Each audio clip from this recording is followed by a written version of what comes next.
నా పేరు భవాని. నేను ఎనాంగూడ నుంచి వచ్చేసాను. ఈ రోజు మేము చోటుప్పల్లో ఉన్న పుణ్యలింగేశ్వర స్వామి టెంపుల్ కి వచ్చాము. చాలా బాగుంది. ఇక్కడ జ్యోతిర్లింగాలను చూస్తే మనము ఇండియాలో ఎక్కడ చూస్తే ఎలా ఉంటుందో ఒకటే దగ్గర ఇంత మంచిగా ఉండడం చాలా సంతోషంగా ఉంది. మేము ఎక్కడో తిరిగి వచ్చినట్టు ఒక ఆనందంగా ఉంది. చాలా హ్యాపీగా ఫీల్ అవుతున్నాము. మనకేంది అంటే అమ్మా నాన్న అనాథ ఆశ్రమం ఉంది. పర్ డేకి వచ్చేసి ఎన్నో వేలు ఖర్చు చేస్తాం మన ఎంజాయ్మెంట్ కి. బట్ ఆ అమౌంట్ అనేది ఇక్కడ ఉన్న అనాథ వాళ్ళకి ఇస్తే మనకు ఒక పుణ్యం వస్తుంది. ఇంకొకటి ఏంది అని అంటే ఒకరికి హెల్ప్ చేసిన వాళ్ళం అవుతాము.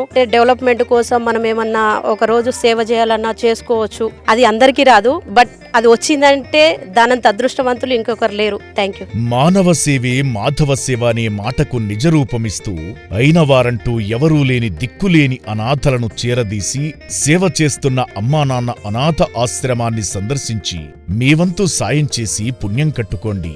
మీ ఇంట జరిగే పుట్టినరోజులు పెళ్లి రోజుల వేళ అనాథలకు శక్తిమేర అన్నదానం చేసి మానవత్వం చాటండి. ఈ అనాథల మనుగడ కోసమే కట్టిన పుణ్యలింగేశ్వర స్వామిని దర్శించి మనోభీష్టాలు నెరవేర్చుకోండి. మీరు హుండీలో వేసే ప్రతి రూపాయి ఈ అభాగ్యుల అన్నదానానికి వినియోగించడం ఆశ్రమ వ్యవస్థాపకులు శ్రీశంకర గురూజీ ప్రధాన లక్ష్యం.